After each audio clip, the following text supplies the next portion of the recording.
শীতকালে কিছুটা ঠান্ডার সমস্যায় প্রায় সবাই ভোগেন, কিন্তু ঠান্ডা বা সর্দি সেরে যাবার পরও বুকে শুকনো কফ জমে থাকে, যাতে গলায় শ্লেষা থাকার অনুভূতি দেয়।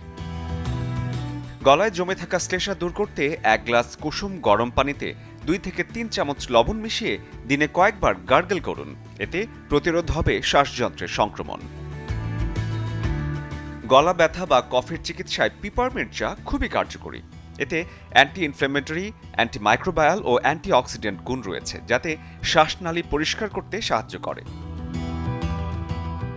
শুষ্ক কাশি উপশমে 1 টেবিল চামচ মধুর সঙ্গে 1 চা চামচ আদার রস মিশিয়ে খেলে ধীরে ধীরে হালকা হবে গলায় জমে থাকা শ্লেষা। সুপারফুড হলুদের পুষ্টিগুণ অনেক।